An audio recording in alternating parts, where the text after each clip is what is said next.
오늘은 맥주 감사 주일입니다. 맥추절, 또 초실절, 칠칠절, 오순절 다 같은 절기를 말하는데요. 특별히 이스라엘 백성들이 그 애굽에서 출애굽한 지 49일째 되는 날 시내산에 도착해서 율법을 받고 하나님께 언약을 맺는 날을 기념하기도 합니다. 우리도 이제 6개월을 지나 보니까요, 코로나에서 탈출하여 이제 하나님 주시는 은혜로 이렇게 여기까지 왔습니다. 6개월의 시간 동안 하나님 우리에게 많은 은혜를 주셨는데요, 그 감사하는 마음으로 하나님께 영광의 박수를 한번 돌려드리겠습니다. 감사합니다.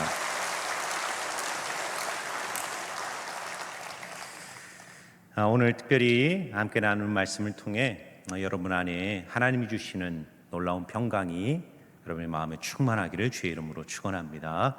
우리 한번 인사하실 때 샬롬 이렇게 인사하겠습니다. 샬롬. 네. 우리 인간이 할 수 있는 가장 아름다운 인사가 샬롬입니다. 왜 샬롬인지 오늘 한번 말씀을 통해 나누기를 원합니다. 지난주에 우리는 팔복의 6번째 복인 마음이 청결한 자 하나님을 볼 것이라는 것에 대해서 나누었습니다. 오늘은 7번째 복인 화평케 하는 자 복이 있나니 저희가 하나님의 아들이라 일컬음을 받을 것이다 라는 말씀을 나누려고 합니다. 팔복을 잘 보면 계단식 구조로 돼 있다고 말씀을 드렸습니다. 하나하나를 통과하면서 점진적으로 하나님이 우리의 인생에 주시는 복들이 발전해 나가는 것을 볼 수 있습니다. 그래서 우리가 지난주 6번째 복인 마음이 청결하여 하나님을 보는 자, 반드시 그 다음 단계인 화평케 하는 자가 되어야 한다는 것입니다. 무슨 말이냐면요, 우리가 좀 오해하는 부분들이 있습니다. 내가 마음이 깨끗하여 하나님을 직관하고 하나님을 보고 하나님을 경험하면 영적 세계에 몰입하는 경향들이 생기게 됩니다. 무슨 말이냐면 초월 세계를 신비적으로 집착하게 되는 것이죠. 다 그런 건 아니지만 그런 경향들이 생길 수 있습니다.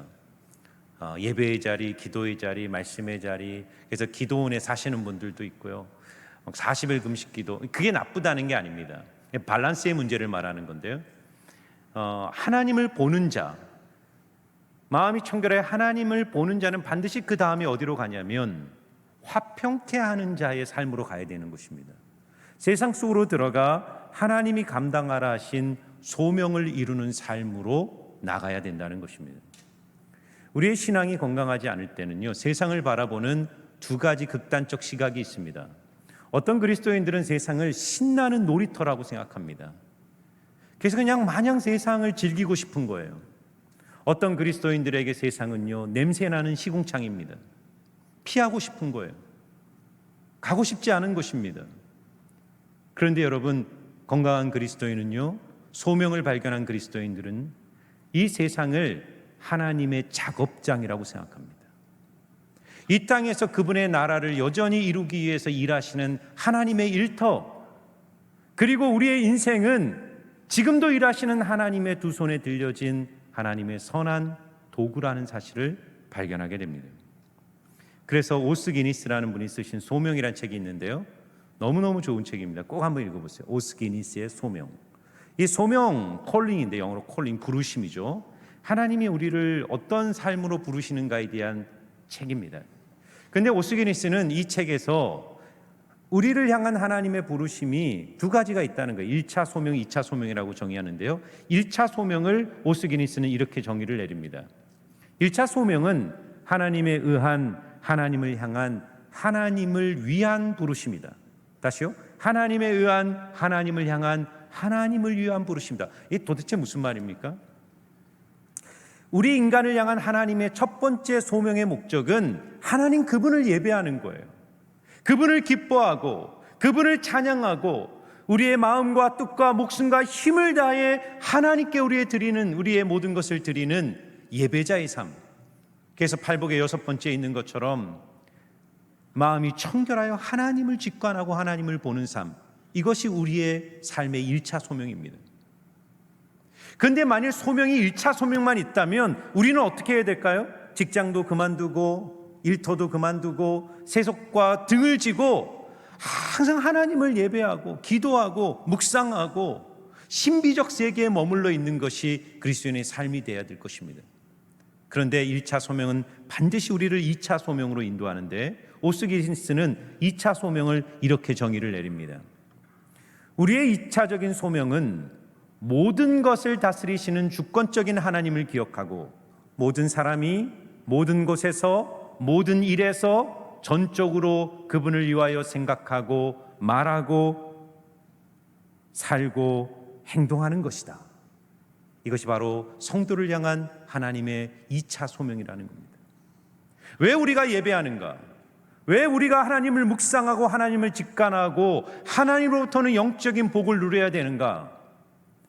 우리가 들어가야 될 삶의 현장이 있기 때문입니다. 그래서 여러분, 우리의 직장을 영어로 vocation이라고 그래요. vocation. 이게 영어로 직업이란 뜻입니다. 그런데 이 vocation이라는 단어는 직업이란 뜻도 있지만 소명이란 뜻도 있어요. 이 vocation이라는 건 vocal, 우리 보컬이라는 건 부르다는 뜻 아닙니까? vocal이라는 단어에서 왔는데 하나님의 콜링을 상징하는 거예요. vocal. 하나님이 우리를 어디로 부르시냐면 삶의 일터의 자리로 부르셔서 그곳에서 하나님을 위하여 살며 하나님의 뜻을 이루도록 우리를 부르고 계시다는 것이죠. 그래서 7번째 복인 화평케 하는 자가 나오는 겁니다. 하나님을 보았느냐? 그러면 세상 속으로 들어가 하나님의 마음을 가지고 이 세상 속에서 하나님의 평강을 나누는 자로 살라는 것입니다. 누가 화평케 하는 자일까요? 첫 번째는요, 진정한 평화를 발견한 사람입니다. 다시 말해서 내가 하나님 안에서 화평을 누리지 못하면 우리는 절대로 세상에서 화평케 하는 자로 살 수 없습니다. 오늘 7번째 복인 화평케 하는 자, 이 화평케 하는 자는 헬라어로 에이레네 포에이오라는 단어를 쓰고 있습니다. 에이레네는 peace, 평화란 뜻이에요. 평화. 포에이오는 만드는 사람이에요. 메이커입니다. 그래서 peacemaker라고 그러죠. 평화를 만드는 사람이다. 이렇게 정의 내릴 수 있습니다. 그러니까 화평케 하는 자는 평화를 노래하는 사람이 아닙니다. 평화를 주장하는 사람이 아니에요. 평화를 사랑하는 사람이 아닙니다. 평화를 찬양하는 사람이 아닙니다. 세상에 그런 사람들은 차고 넘쳐요. 평화를 말하고 평화를 주장하고 평화를 노래하고 평화를 기다리는 사람들은 너무너무나 많습니다. 그러나 화평케 하는 사람은 깨어진 세상 안으로 들어가 그 깨어진 세상을 끌어안고 하나님의 평화를 그 땅 가운데 만들어내는 거죠. 제가 예전에 한번 말씀드렸는데요, 트러블 메이커가 있고 피스 메이커가 있다 그랬죠. 한 사람이 들어가면 그 공동체가 깨지는 거예요. 트러블이 만들어져요. 문제가 만들어지고 갈등이 생기고 상처가 만들어집니다. 그런데 어떤 사람은요, 그 공동체 안에 상처를 치유해요. 공동체가 하나 되기 시작합니다. 그 공동체 안에 놀라운 하나님의 평강이 흘러가기 시작합니다. 왜요? 그가 화평케 하는 자이기 때문입니다. 그러므로 하나님은 우리를 이 세상 속에 화평케 하는 자로 파송하실 때 우리에게 주시는 첫 번째 생각이 있어요. 왜 하나님이 우리를 화평케 하는 자로 세상에 보내시는가? 그것은 이 세상에 평화가 없기 때문이에요. 세상은 어떻게 하나님의 평강을 찾을지 모릅니다. 그리스도인이 아니면 절대로 이 세상에 하나님이 주시는 진정한 평화를 나눌 수가 없습니다. 왜냐하면 그리스도인만이 진정한 평화를 누리고 있기 때문입니다. 여러분, 누가복음 12장을 보면 어리석은 부자, 그러니까 부자가 등장합니다. 부자. 이게 어떤 부자냐면 풍년이 몇 년 동안 계속되면서 이 부자가 거대한 창고를 짓고 평생 먹고도 남을 어마어마한 곡식을 창고에 가득 쌓아 놓았습니다. 여기까지는 문제가 아닙니다. 왜 성경은 이 부자를 어리석은 부자로 하는지를 잘 생각해 보십시오. 왜냐하면 이 부자는 자신의 실력과 성실함과 노력으로 자신의 삶을 아름답게 준비한 거거든요. 유능한 사람이죠. 그런데 그가 창고를 짓고 곡식을 가득 채운 후에 그날 밤 침대에 누워서 스스로에게 이렇게 말합니다. 12장 19절입니다. 또 내가 내 영혼에게 이르되 영혼아 여러 해 쓸 물건을 많이 쌓아두었으니 평안히 쉬고 먹고 마시고 즐기자 하리라 하되. 여러분, 이 부자의 말 속에 뭐가 문제가 있다고 생각하십니까? 부자가 이렇게 말할 때 하나님이 그에 대해서 20절에 이렇게 말합니다. 하나님은 이르시되 어리석은 자여, 오늘 밤 내 영혼을 도로 찾으리니 그러면 내 준비한 것이 누구의 것이 되겠느냐 하셨으니. 여러분, 이 부자의 어리석음은 열심히 일했다는 게 아닙니다. 창고를 만들어서 곡식을 채웠다는 게 아니에요. 그 훌륭한 거죠. 잘한 것입니다. 그런데 이 부자의 문제는 뭐죠? 자신의 영혼의 평안을 물질의 소유에서 확인하고 확신하고 있다는 사실이에요. 내 영혼아, 물질은 우리 육신의 편안함은 보장할 수 있어도 영혼의 평안함을 보장할 수는 없는 것입니다. 많은 사람들이 인생을 살아갈 때 힘에 의해서 평안을 찾으려고 합니다. 물질의 힘, 권력의 힘, 인간관계의 힘, 세상에 있는 어떤 가치들이 내 인생의 평화를 보장할 거라고 생각합니다. 그러나 여러분, 오늘 잘 보세요. 화평케 하는 자 할 때 이 에이레네, 이 히브리어로는 샬롬입니다. 샬롬. 헬라어로는 에이레네, 히브리어는 샬롬. 그러니까 샬롬을 만드는 자인데요. 이 샬롬이라는 단어는요, 대단히 신학적으로 깊이 있는 단어입니다. 우리 인간이 누릴 수 있는 최고의 영적인 복, 영적인 것뿐만 아니라 전인적 복이죠. 이 샬롬이란 단어는 어떻게 보면 우리 한국 사람들이 만날 때, 인사할 때, 안녕하세요 할 때 이 안녕이라는 개념과 상당히 비슷한 부분이 있습니다. 안녕이라는 단어는 편안할 안에 편안할 영자를 씁니다. 당신 편안하십니까? 이런 뜻이에요. 편안하십니까? 편안할 안에 영원 영자를 쓴다고도 해요. 어떤 언어학자들은 해석해서 우리가 인사할 때 당신의 영혼은 평안합니까? 이렇게 서로 인사하는 거예요. 여러분, 반갑습니다 이렇게 인사할 때 이 반갑습니다라는 말이 어떻게 생겼냐면 반이라는 단어가 신이라는 뜻을 갖고 있습니다. 신. 그래서 이것은 당신은 신 같습니다 이런 뜻이에요. 반갑습니다. 처음 만나는 사람들이 서로 인사할 때 당신은 하나님과 같습니다, 신과 같습니다 이렇게 인사한다는 거예요. 여러분, 우리나라의 역사는 많은 전쟁과 가난과 시련과 고난의 역사였어요. 그런 역사를 통과하면서 사람들의 마음속에 존재의 평안함, 영혼의 안정감을 갈망했을 거예요. 그래서 우리는 만날 때마다 당신 평안하세요? 당신의 영혼은 평안을 누리고 있습니까? 라고 인사하는 거예요.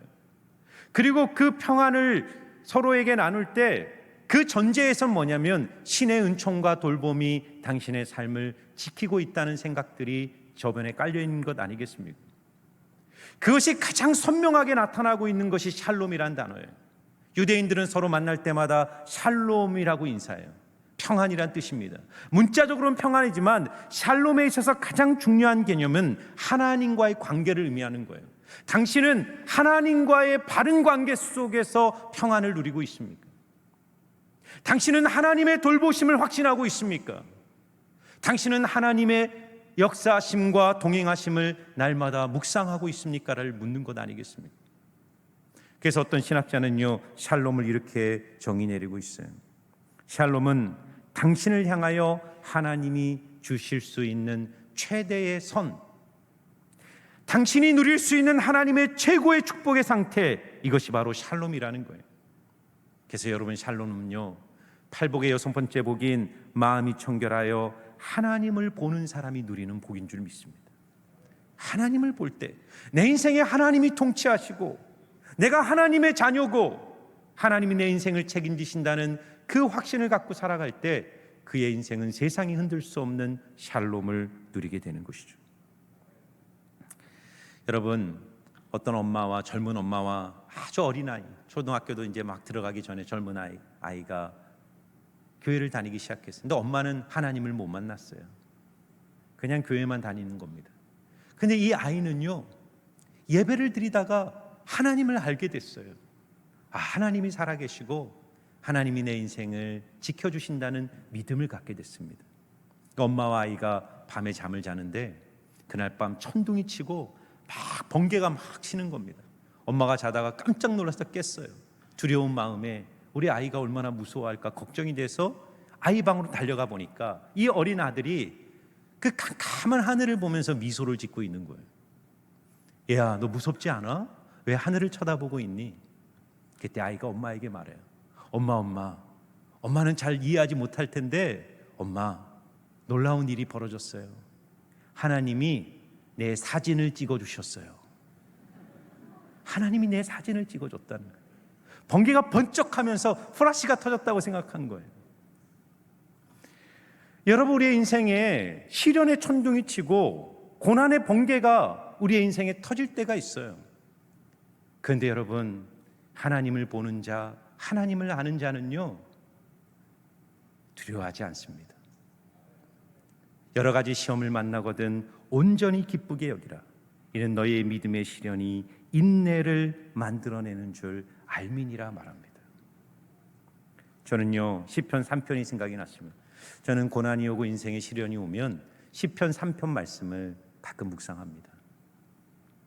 시편 3편은 다윗이 쓴 시인데 그 시편 3편의 그 소제목이 이렇게 나옵니다. 다윗이 그 아들 압살롬을 피할 때 지은 시라고 말합니다.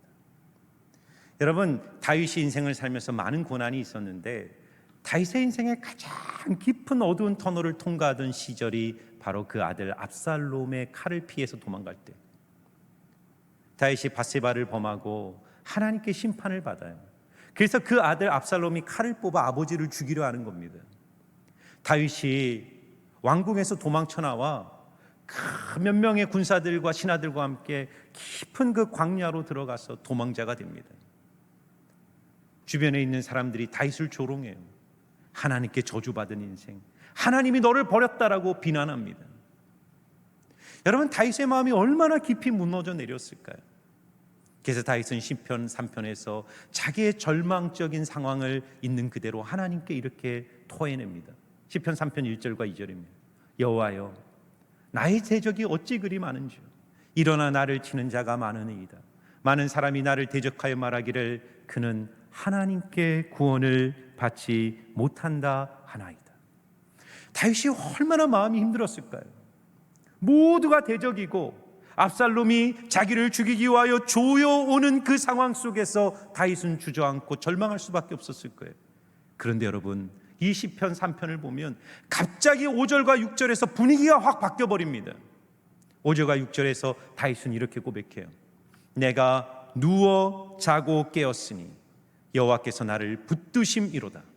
천만인이 나를 에워싸 진친다 하여도 나는 두려워하지 아니하리이다. 여러분, 다윗이 어떻게 이렇게 갑자기 바뀔 수 있었을까요? 왜 갑자기 다윗은 내가 편안히 잡니다, 나는 자고 깨며 두려워하지 않고 천만인이 나를 둘러싸여도 나는 절대로 두려워하지 않습니다 라고 노래할 수 있을까요? 그 터닝 포인트가 3절입니다. 다윗은 3절에서 이렇게 고백해요. 여호와여, 주는 나의 방패시오 나의 영광이시오 나의 머리를 드시는 자이시니이다. 다윗이 환경을 보는 시선에서 하나님을 주목하고 하나님이 나에게 어떤 분인가를 선포하자 세상이 흔들 수 없는 하나님의 평강이 그의 마음에 찾아온 것입니다. 여러분, 그리스도인은요, 이 하나님의 평강을 누리는 사람이 되어야 합니다. 어떤 고난과 상황이 내 인생에 찾아올지라도 하나님이 나의 편이고 하나님이 나를 지키시기에 나는 두려워하지 않습니다라는 하나님의 샬롬을 누리는 여러분들 되시기를 주의 이름으로 축원합니다. 여러분, 우리는 어떻게 하나님의 샬롬을 누릴까요? 제가요, 올해 처음에 주일 설교를 할 때 복음의 기초 위에 인생을 세우라라는 시리즈 설교를 했어요. 로마서 5장 1절부터 11절까지 나누면서 그때 이 개념에 대해서 여러분에게 설명해 드린 적이 있습니다. The peace with God, the peace of God. 여러분, 이 두 가지 차이점이 뭐라고 생각합니까? The peace with God은 우리말로 번역하면 하나님과 더불어 누리는 평화입니다. The peace of God은 하나님의 평화입니다. 여러분, 이 둘은 완전히 다른 거예요. The peace with God은 하나님과 나와의 관계, 객관적 관계의 상태를 말하는 겁니다. 다시 말해서 내가 지금 하나님과 화목한가 하는 거예요. 이게 기초입니다. 하나님의 평강을 누리기를 원한다면 나는 지금 하나님과 복음 안에서 화목한 자인가를 물어야 됩니다. 나는 하나님의 자녀고 하나님의 사랑받는 하나님의 축복된 자녀로 서 있는가를 물어야 됩니다. 여러분, 저는 목사 아들이었지만 오랜 시간 하나님과 화목하지 못했어요. 교회를 다녔고 열심히 신앙생활을 하려고 했지만 하나님 앞에 설 때마다 나의 허물과 죄성이 드러나면서 나의 양심은 저를 공격했어요. 저는 언제나 주저앉았습니다. 노력하면 노력할수록 하나님의 절대적 기준 앞에 설 수 없는 제 자신을 발견했습니다. 근데 로마서 5장 1절처럼 그런즉 우리가 믿음으로 의롭다 하심을 받았으니 그러므로 이제는 하나님과 더불어 평화를 누리자라고 말합니다. 여러분, 누가 더 peace with God, 하나님과 더불어 평화를 누린지 아세요? 믿음으로 의롭다 하심을 얻은 자만이 하나님과 평화를 누리게 되는 것입니다. 예수 그리스도의 보혈의 은혜를 붙들고 그분의 십자가 은혜가 내 모든 죄를 용서하셨고 나는 하나님 안에서 이제 온전한 의인이 되어 십자가의 피를 의지하고 주님의 보좌 앞으로 날마다 담대히 나가는 자가 된 것입니다. 그래서 더 피스 위드 갓의 문제가 해결된 사람이 그때부터 세상이 흔들 수 없는 더 피스 오브 갓, 하나님의 평강이 그의 마음을 붙드는 거예요.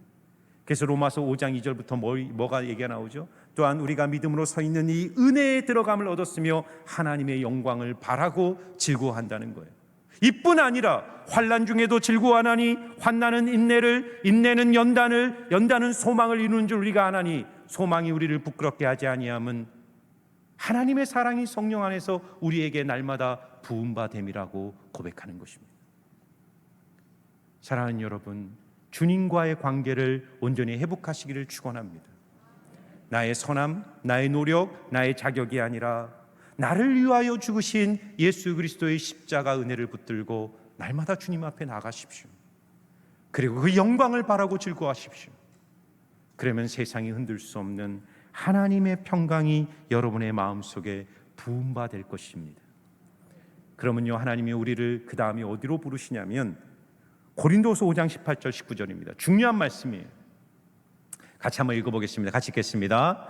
모든 것이 하나님께로서 났으며 그가 그리스도로 말미암아 우리를 자기와 화목하게 하시고 또 우리에게 화목하게 하는 직분을 주셨으니 곧 하나님께서 그리스도 안에 계시사 세상을 자기와 화목하게 하시며 그들의 죄를 그들에게 돌리지 아니하시고 화목하게 하는 말씀을 우리에게 부탁하셨느니라. 아멘.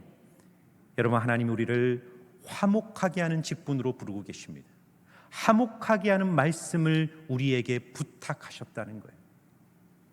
여러분, 누가복음, 마태복음을 보면 예수님이 베드로, 야고보, 요한을 데리고 변화산에 올라가요. 높은 산 꼭대기에 올라가셔서 제자들이 보는 앞에서 변모하십니다. 영광스러운 모습으로 변하셔요. 야고보, 요한이 그 광경을 보고 압도를 당합니다. 너무 황홀하고 너무 아름다우니까 베드로가 뭐라 그러냐면 예수님, 여기가 좋사오니 여기 초막셋을 짓고 예수님과 함께 영원토록 이 산 꼭대기에서 함께 살았으면 좋겠습니다. 그런데 예수님이 허락하지 않죠. 우리가 있어야 될 곳은 여기가 아니다. 왜냐하면 예수님이 영광스럽게 변화되는 그 시간 산 아래에서는 어떤 일이 벌어지고 있었습니까? 귀신 들려서 불에도 들어가고 물에도 빠지는 한 아들을 데리고 나온 아들이 제자들에게 아들을 고쳐달라고 할 때 제자들이 그것을 고치지 못하는 사망의 권세, 어둠의 권세가 지배하는 산 아래의 현실이 제자들을 기다리고 있었던 것입니다. 여러분, 우리가 인생을 살 때 하나님 우리에게 탑 마운틴 익스피리언스를 경험할 때가 있어요. 산 정상의 체험, 하늘이 열리고 하나님의 은혜가 부어지고 기도할 때 영적인 은혜가 나타나고 하나님의 놀라운 은총을 체험하는 사건들을 하나님이 허락하실 때가 있어요. 우리는 그 사건들을 경험할 때마다 하나님, 여기가 좋사오니 여기가 좋사오니 하나님, 여기서 영원토록 살고 싶어요. 날마다 찬양하며 기도만 하고 살고 싶어요. 그런데 여러분, 주님은 그것을 허락하지 않습니다. 여러분, 왜 하나님이 우리에게 교회라는 이 아름다운 공간에 모이게 하실까요? 왜 하나님이 우리를 예배자로 부르십니까? 하나님이 주신 그 평화를 가지고 세상 속으로 들어가 하나님의 평강을 나누는 자로 우리를 파송하시는 것입니다. 여러분, 팔복의 8가지 복이 전반부 4가지 복은요, 하나님과의 관계 속에서 누리는 우리의 내적인 복이라고 들어있어요. 우리가 심령이 가난해지면 우리의 인생에 천국이 임하는 것을 경험합니다. 내 죄를 붙들고 애통할 때 세상이 줄 수 없는 하나님의 위로를 경험하게 돼요. 의에 줄이고 목마를 때 세상이 줄 수 없는 진정한 만족의 배불름을 느낍니다. 거기서 끝나면 어떻게 될까요? 그게 좋아서 계속 종교의 자리에 머물러 있으면 어떻게 될까요? 팔복은 거기에서 멈추지 않습니다. 하나님이 이 네 가지의 복을 통해서 우리를 어디로 보내십니까? 세상 속에서 우리가 감당해야 될 소명이 있는 거예요. 긍휼히 여기는 자가 되라고 말합니다. 화평케 하는 자가 되라고 말합니다. 의를 위하여 핍박을 받는 자가 되라고 말합니다. 진짜 복은 무엇일까요? 하나님이 받은 은혜를 통해 그 복이 나를 통해 세상으로 흘러갈 때, 세상 속에서 하나님이 감당하라 하신 소명을 감당할 때 우리의 인생을 향한 하나님의 복이 선순환이 일어나는 거예요. 여러분, 저는 여러분들에게 도전하고 싶어요. 물질의 권세로부터 자유함을 얻는 것은 나누는 것입니다. 그리고 그 나눔은 우리를 가난하게 하지 않고 하나님의 거룩한 선순환을 우리의 인생에 가져와요. 내가 나눌수록 하나님의 더 큰 은혜와 복이 내 인생에 들어옵니다. 꼭 물질만이 아니에요. 내 시간을 나누고, 내 건강을 나누고, 내 재능을 나누고, 내 인생의 자원들을 이웃과 나눌 때 하나님은 차고 넘치도록 우리의 인생에 더 큰 복과 은혜를 허락하여 주실 줄 믿습니다. 여러분, 소명이라는 우리 마지막 화성의 찬양이 일상인데요, 이 일상의 찬양을 작곡하신 분이 송경민 목사님이에요. 이분이 3월달에 오셔서 찬양 집회 하셨잖아요. 이분이 많은 정말 주옥 같은 찬양을 만드셨는데 그 찬양 중에 이런 제목의 찬양이 있어요. 모이는 예배, 흩어지는 예배. 모이는 예배, 흩어지는 예배. 여러분, 가사가 이렇습니다. 하나님 어디에나 계시죠. 교회와 가정, 학교와 일터에도 하나님 이름 부르는 그곳에 주 계시니 그곳이 바로 교회라. 내가 선 그곳이 어디라도 여전히 주님 나와 함께 계시니 우리 모여서 예배하고 흩어져서 예배해요. 우리 어디 있든지 오직 주님만 예배해요. 여러분, 모이는 예배자가 될 뿐만 아니라 흩어지는 예배자 되시기를 축원합니다. 여러분, 우리는 어떻게 흩어져서 예배해야 될까요? 모여서 드리는 예배는 우리가 평생 했기 때문에 너무 잘 알잖아요. 근데 흩어져서는 어떻게 예배하는 거죠? 예수님처럼 사는 것이 예배인 줄 믿습니다. 예수님처럼 사는 게 예배예요. 너희 몸을 하나님이 기뻐하시는 산 제물로 드리는 것이 영적 예배입니다. 여러분, 예수님처럼 사는 것은 어떻게 사는 걸까요? 예수님은 마가복음 10장 45절에 자신의 삶의 방식을 두 가지 키워드로 설명합니다. 다 같이 한번 읽어보겠습니다. 같이 읽겠습니다. 인자가 온 것은 섬김을 받으려 함이 아니라 도리어 섬기려 하고 자기 목숨을 많은 사람의 대속물로 주려 함이니라. 아멘. 여러분, 예수님의 삶을 두 가지 키워드로 요약하면 섬김과 희생입니다. 예수님은 섬김을 통해 하나님을 예배했고 희생을 통해 하나님을 예배했습니다. 그것이 하나님의 아들이에요. 그래서 오늘 팔복이 말하는 게 뭡니까? 너희가 화평케 하는 자가 될 때 하나님의 아들이라 일컬음을 받을 것이라는 거예요. 세상이 그리스도인들을 보고 저 사람은 진짜 하나님의 아들이야. 언제요? 우리가 세상 속에서 섬김과 희생으로 하나님의 나라를 보여줄 때 세상은 그리스도인들을 향해 하나님의 자녀들이라 인정할 거라는 것입니다. 여러분, 아마 들어보신 예화일 거예요. 천국과 지옥에 대한 예화인데요. 어떤 사람이 천국과 지옥에 갔는데 천국도 가보고 지옥도 가봤어요. 그런데 예상과 달리 그 환경이 천국과 지옥이 하나도 다르지 않았다는 거예요. 천국을 가보니까 큰 거대한 만찬이 펼쳐져 있고 어마어마한 기름진 음식들이 식탁 위에 가득 메워 있었어요. 그리고 사람들은 그것을 먹고 즐기면서 행복해하면서 정말 천국같이 살고 있었어요. 그런데 지옥을 가보니까 지옥도 똑같았다는 거예요. 지옥도 거대한 식탁 위에 어마어마한 음식들이 차려져 있는데 사람들은 피골이 상접한 거예요. 얼굴에 분노와 고통이 가득 차 있었습니다. 왜 이럴까? 차이를 봤어요. 그 천국과 지옥의 식탁에는 하나의 원칙이 있었는데 자기 팔보다 긴 숟가락과 젓가락이 놓여 있었어요. 근데 그거를 가지고 먹어야 되는데 떨어진 음식은 절대로 먹을 수 없고 오직 자기 팔보다 긴 숟가락과 젓가락을 먹어야 되는데 지옥에 있는 사람들은 그저 자기만 먹으려고 하니까 먹을 수가 없는 거예요. 영원토록 굶주리는 거죠. 근데 천국에 있는 사람들은 어떻게 했을까요? 서로 떠먹여주는 거예요. 서로 떠먹여주는 거예요. 사랑하면서 대화하면서 기뻐하면서 천국을 누리는 거죠. 근데 제가요 이 예화를 다 아는 예화시니까 가만히 묵상해 보니까 이런 생각이 들었어요. 천국은 정말 계속 천국이었을까? 지옥은 계속 지옥이어야 될까? 여러분, 그 천국은 언제 천국이 됐을까? 누군가가 가장 먼저 숟가락을 들어서 누군가의 입에 밥을 떠주는 순간 그 섬김과 희생이 전염되면서 그곳은 천국으로 바뀌지 않았을까요? 지옥은 왜 계속 지옥입니까? 그 한 사람이 없기 때문이 아닐까요? 누군가 한 사람이 숟가락을 퍼서 상대방의 입에 먹여주는 순간 그 지옥도 천국으로 바뀌는 것 아닙니까? 여러분, 예수님이 이 세상이 지옥과 같은 이 세상, 이기주의와 자기중심주의 속에서 지옥을 향하여 질주하는 이 세상 속에 예수님이 들어오셔서 섬김과 희생의 삶으로 우리의 마음을 지배하던 이기주의와 자기중심성을 해체시켜버리고 우리 인생의 자유와 하나님의 통치를 회복시켜 주셨어요. 왜요? 이제 우리를 세상 속으로 보내셔서 우리도 예수님처럼 화목제물이 되라고, 내 삶을 찢고 내 인생을 찢어서 누군가에게 하나님의 사랑을 나누라고 그렇게 주님이 우리를 부르시고 보내시는 것입니다. 저는 여러분들이 여러분이 속한 삶의 자리에서 주님이 주신 그 샬롬을 여러분의 삶과 헌신과 사랑으로 나누시는 복된 인생 되시기를 주의 이름으로 축원합니다. 지난주 화요일 날 익산역 앞에 우리 교회 OK팀이라고 있습니다. OK팀. 저는 OK팀이라 그래서 영어로 오케이, 좋아 이건 줄 알았어요. 근데 그게 아니고 5km라는 뜻에서 OK. 그래서 교회 인근 5km 이내에 있는 가난하고 어려운 사람들을 돕자는 의미에서 OK 팀이었습니다. 한 30-40명의 성도님들이 모여서 도시락을 만들고 회비를 내서 기금을 조성해서 도시락을 만들어서 이 지역에 있는 가난한 분들에게 매주 도시락을 나누는 그런 사역이었습니다. 식당을 하시는 분은 자기 식당에 있는 것들을 또 쉐어하면서 그렇게 섬기셨어요.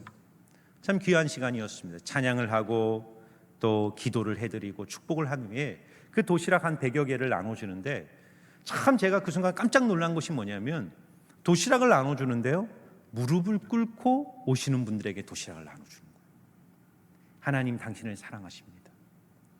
저도 무릎을 꿇고 도시락을 나눠드렸어요. 저는 그것을 보면서 이게 하나의 복음적 상징이라는 생각이 들었어요. 주님이 이 세상에 오셔서 무릎을 꿇고 내 발을 씻겨주시고 무릎을 꿇고 내 인생을 씻겨주시고 자신의 피로 내 생명을 구원하셨기에 우리는 하나님과 화목한 자가 되었어요. 이제 우리도 세상 속으로 나가 말로 복음을 전하는 게 아니라 무릎을 꿇고 사람들의 발을 씻기면서 내가 이렇게 당신 앞에 무릎을 꿇고 나누고 희생하고 섬길 수 있는 것은 내 인생에 계신 예수님의 사랑이 있기 때문이라는 것을 우리의 삶을 통해서 증언하는 것입니다. 우리 이리신강교회가 예수의 증인되어 가는 곳마다 주님의 샬롬을 나눠 이 익산 도시 전체가 하나님의 샬롬으로 충만하게 되는 그런 복된 일들이 이루어지기를 주의 이름으로 축원합니다. 기도하겠습니다. 하나님 감사합니다. 하나님, 우리를 예수 그리스도의 보배로운 피로 부르시고 화목케 하셔서 이제 화목하게 하는 직분과 화목의 말씀을 맡기사 세상으로 파송하십니다. 한 주간 세상을 살아갈 때 예수님처럼 이 샬롬의 복음을 우리의 삶과 섬김과 희생을 통해 증언하고 증거하여 주님의 살아계심을 온 세상에 나타내는 복된 삶 되게 하여 주옵소서. 감사를 드리며 예수님 이름으로 기도하옵나이다. 아멘.